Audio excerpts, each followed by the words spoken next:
Buenas noches, amados hermanos y amigos. Es un placer estar con ustedes este jueves en este programa que es la lectura de casi cada jueves. Es un placer para mí poder dirigirme a ustedes con la palabra de Dios.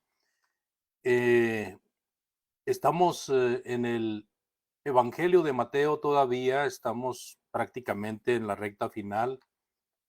La lectura que hoy vamos a tener, amados oyentes, es una lectura muy apasionante, perdón, porque precisamente es el inicio de la pasión de nuestro Señor Jesucristo.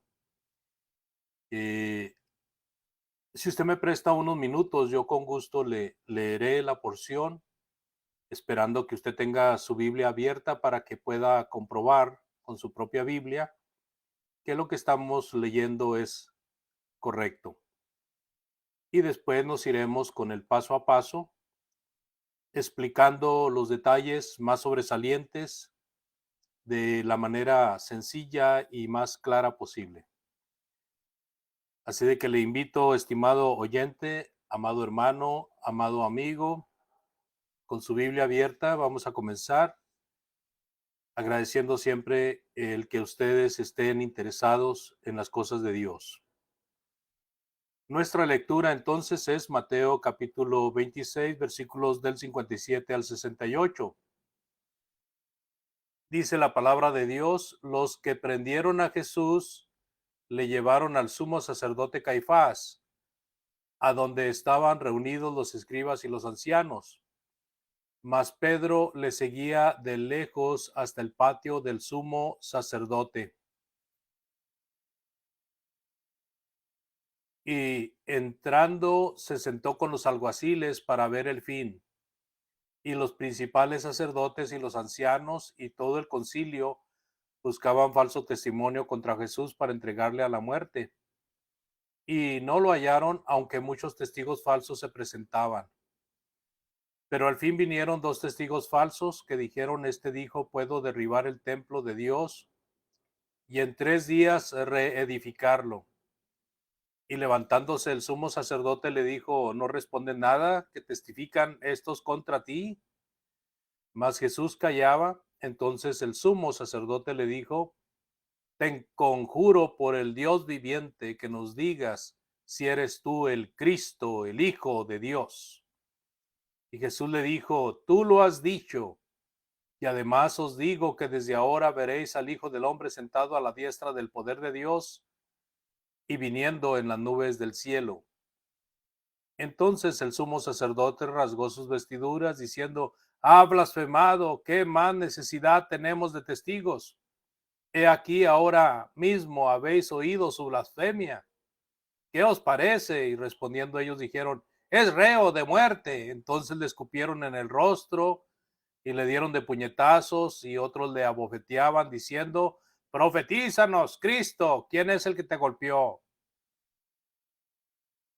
Esa es la lectura, amados oyentes, como ustedes habrán observado, pues es un momento de suma tristeza y también es un momento en que el Señor Jesucristo tiene que estar pensando en el propósito de su venida, en esa primer venida.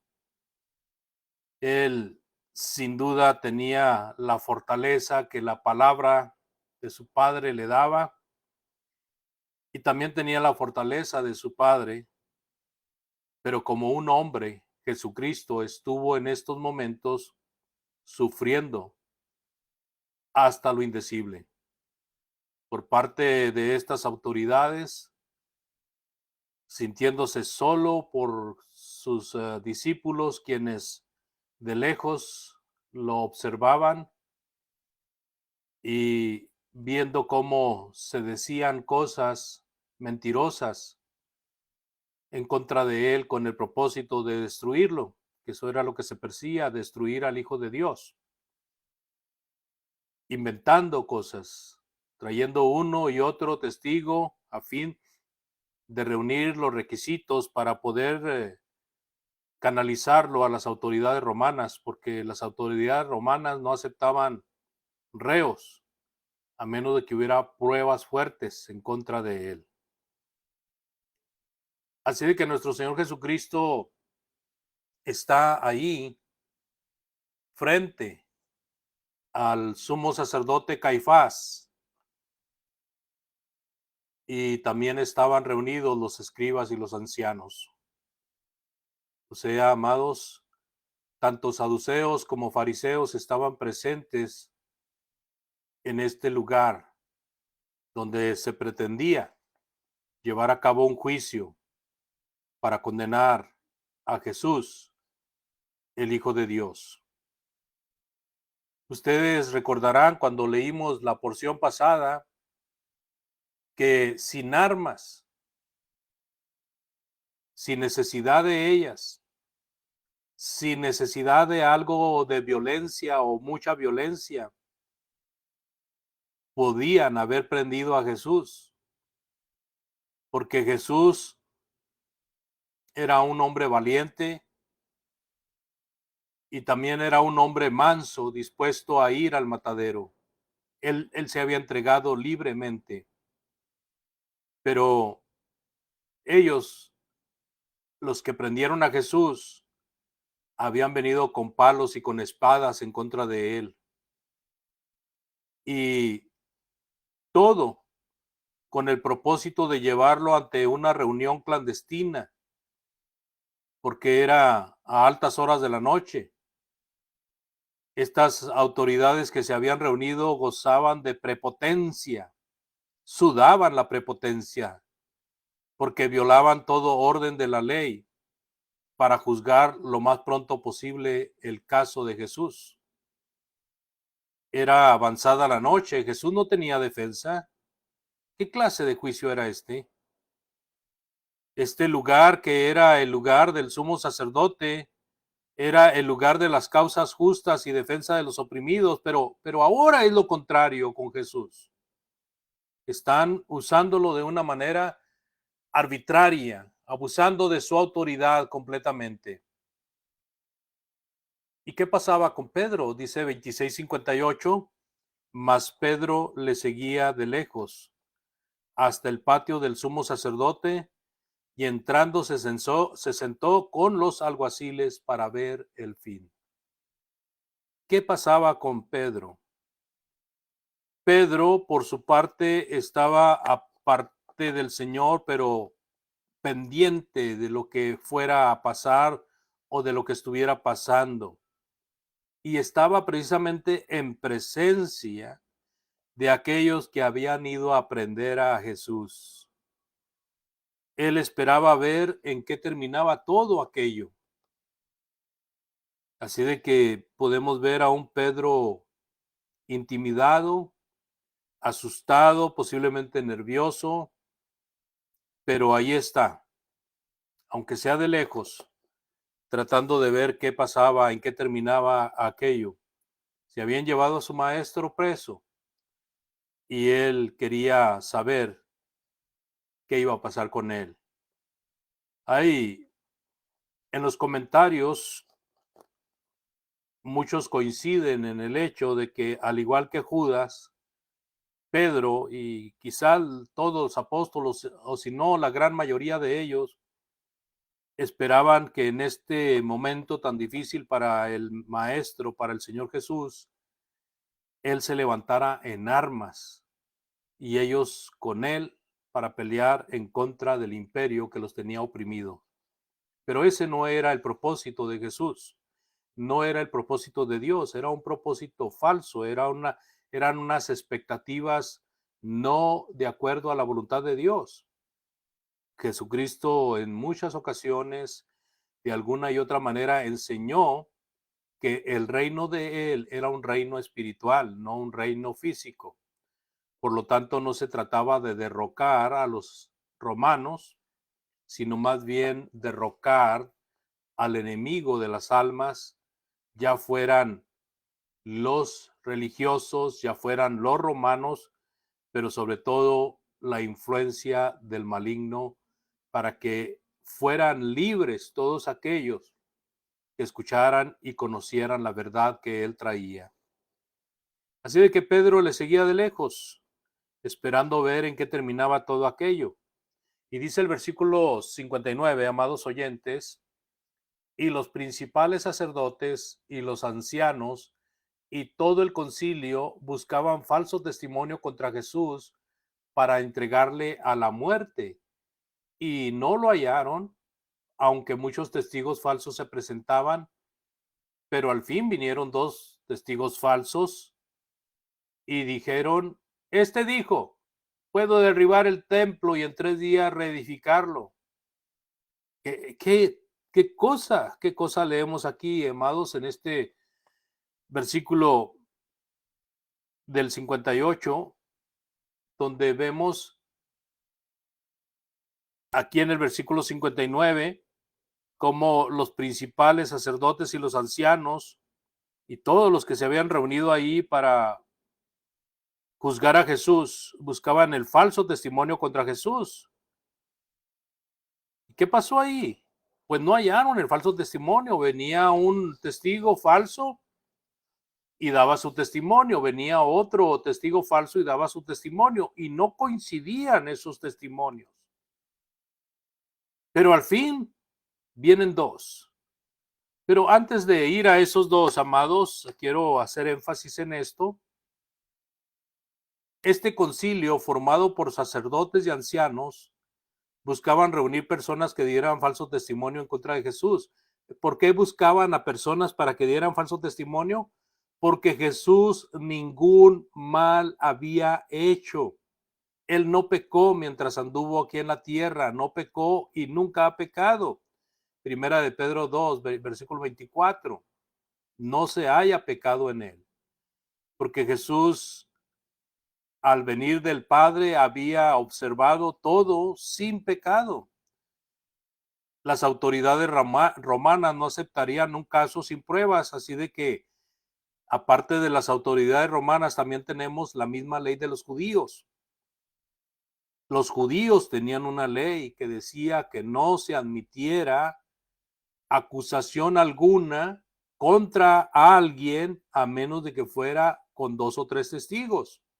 Deuteronomio 19:15. Así que los falsos testigos que venían uno y otro daban declaraciones, se contradecían y los que estaban componiendo el concilio veían que no eran testimonios veraces ni confiables, por lo tanto caerían al momento de ser observados por el juicio de los romanos. Pero vienen dos, y estos dos no se contradijeron, dieron el mismo testimonio falso. ¿Qué fue lo que dijeron estos dos? Este dijo, puedo derribar el templo de Dios y en 3 días reedificarlo. Estos dos vinieron con este falso testimonio en contra de Jesús y tienen éxito porque no se contradicen entre ellos, y al parecer el hecho de decir este dijo tiene una fuerza aparte que es observada por el concilio, de tal manera que lo toman para de ahí acusar a Jesús. Ellos vienen con este argumento. Este dijo, puedo derribar el templo de Dios y en 3 días reedificarlo. Pero nuestro Señor Jesucristo lo que había dicho fue, destruid este templo y en 3 días lo levantaré. Juan 2:19. Si usted se fija en el argumento de los falsos testigos y de las palabras de Jesucristo, tienen un sentido completamente diferente. Así de que ellos están falsificando palabras que Jesucristo había dicho. En alguna ocasión también, si vamos a Mateo 24, por ejemplo, encontramos de que Jesucristo está diciendo de que el templo va a ser destruido. Pero estos testigos falsos no se refieren a ese evento, sino que se refieren más bien a lo que Jesús había dicho, destruir este templo y en 3 días lo levantaré. haciendo referencia a el cuerpo de Jesús, que iba a ser muerto en la cruz y al tercer día iba a ser resucitado. El templo al que Jesús hacía referencia era su cuerpo. El cuerpo de Cristo iba a ser muerto, pero a los 3 días sería levantado. Pero es muy diferente, amados, a lo que estos falsos testigos están poniendo en la mente de aquellos del concilio, que de una manera muy placentera toman ese dicho, como así lo están exponiendo ellos. Y entonces en el versículo 62 dice, mire la impresión aquí, levantándose el sumo sacerdote le dijo, ¿no responde nada que testifican estos contra ti? Imagínese. Mas Jesús callaba. Entonces el sumo sacerdote le dijo, te conjuro por el Dios viviente que nos digas si tú eres el Cristo, el Hijo de Dios. Cuando el sumo sacerdote dice, te conjuro por el Dios viviente, le está diciendo, júrame, júrame, o te digo que jures por el Dios viviente, o sea, por el Dios todopoderoso, por el Padre de Jesús, que nos digas si eres tú el Cristo, el Hijo de Dios. Amados, no había necesidad de que Jesús dijera si era el Cristo, el Hijo de Dios. Las pruebas habían sido dadas, las señales habían sido hechas, el cumplimiento de cientos de profecías en la vida y en el ministerio de Jesús se habían cumplido.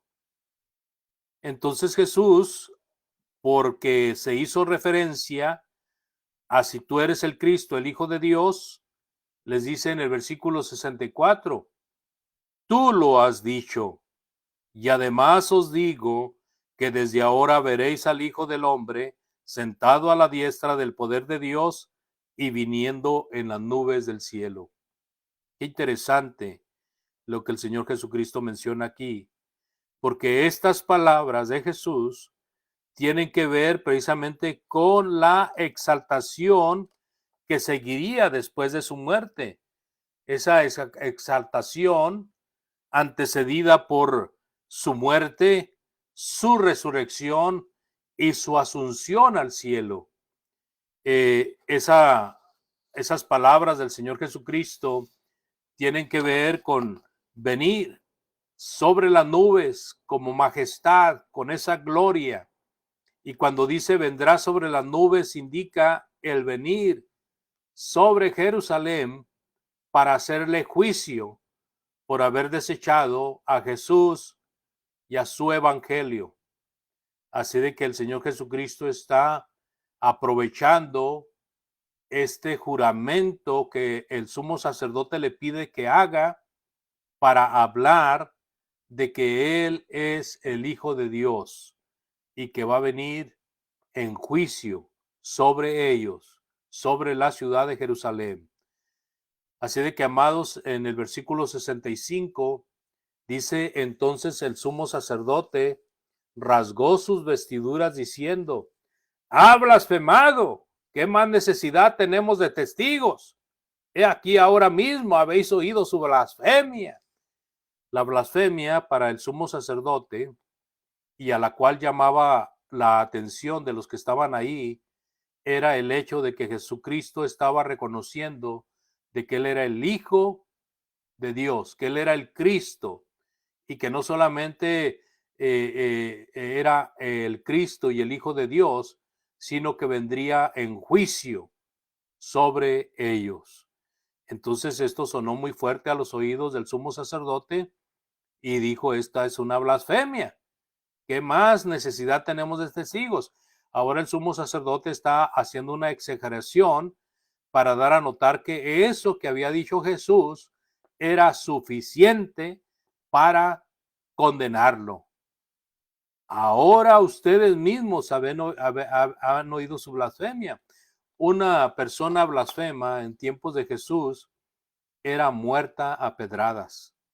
Así de que ahí estaba el motivo perfecto para matar a Jesús.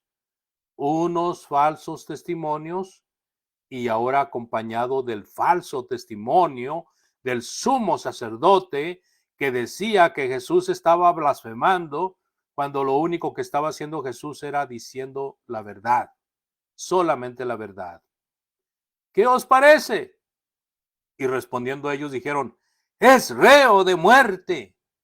Entonces le escupieron en el rostro, le dieron de puñetazos y otros le abofeteaban, diciendo, profetízanos Cristo, ¿quién es el que te golpeó? Y aquí, amados hermanos, llegamos al final de nuestra lectura con esta triste situación.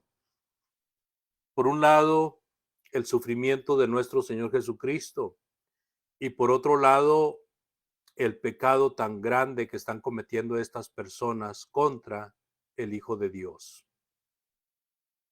Posiblemente algunos, arrepentidos después, fueron perdonados, pero por el momento están cometiendo un error atroz. Están escupiendo el rostro de Jesús después de blasfemar contra él. Le están dando puñetazos, esto indica el puño cerrado, y también le están dando bofeteadas, esto es con la mano abierta, lo que nosotros comúnmente llamamos cachetadas, y están burlándose de él, diciendo, profetízanos Cristo, ¿quién es el que te golpeó? Amados, si usted medita y reflexiona en esto, en este momento oscuro, en este momento de noche, en el que muchos de nosotros estamos al punto de casi irnos a dormir, ¿por qué no meditar y reflexionar en estas palabras que hemos leído en este Mateo capítulo 26, versículos 57 hasta el 68? Para pensar en la grandeza del Señor Jesús, que siendo Dios no consideró el ser igual a su Padre, sino que bajó para tomar forma de hombre. Y tomando forma de hombre, sufrió lo que nunca, jamás un hombre haya sufrido, ni sufrirá. Todo esto, amados, fue por causa de nuestros delitos y pecados. Así de que los que hemos venido a Cristo tenemos que observar que realmente estemos respondiendo a este gran sacrificio de Jesús. Que realmente estemos conmocionados al punto en que siempre estemos pensando qué más debo hacer para honrar y glorificar a mi Señor, que se entregó por mi culpa, que sufrió todas estas cosas por mi culpa. Y le hago la invitación, hermano, hermana, si usted ha estado fallándole al Señor, es un buen momento para tomar la decisión de arrepentirse y de aquí en adelante seguir fieles hasta la muerte.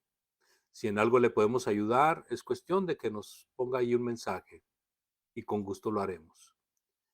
Amado amigo, amiga que está oyendo o que va a oír este mensaje, pues yo le invito, si usted cree que Cristo es el Hijo de Dios, como Él mismo lo dijo, cuando el sumo sacerdote le conminó a que jurara.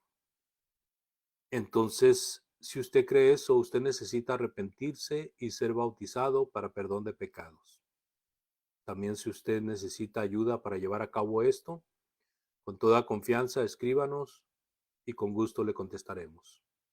Agradezco el favor de la atención y les invito, por favor, que inclinando el rostro, oremos a Dios en este momento. Agradecemos, Padre, tu bondad y tu misericordia y todas las bendiciones que nos das. Pedimos que bendigas a los hermanos que andan predicando tu palabra por el vasto mundo. También que seas con aquellos que están enfermos y necesitados, Señor, que les atiendas de acuerdo a tu gran misericordia. aquellos que escuchan tu palabra, Señor, que sean movidos para la obediencia. A nosotros que hemos obedecido, danos fuerza y también sabiduría para poder ejercer los mandamientos con toda confianza, Padre, de que es lo que tú nos has encargado. Ayuda a hermanos que andan predicando el Evangelio por el vasto mundo. Bendice a aquellos que han sufrido por la pérdida de un ser querido en los últimos días. A los enfermos, dale salud si es tu santa voluntad. Y que podamos seguir adelante exponiendo tu palabra, Señor bendito, en nuestra oración. Que siempre se haga tu voluntad y no la nuestra. Pedimos y suplicamos todo en el santo y bendito nombre de Jesucristo, nuestro Salvador. Amén. Muchas gracias, amados hermanos. Dios les bendiga, amados.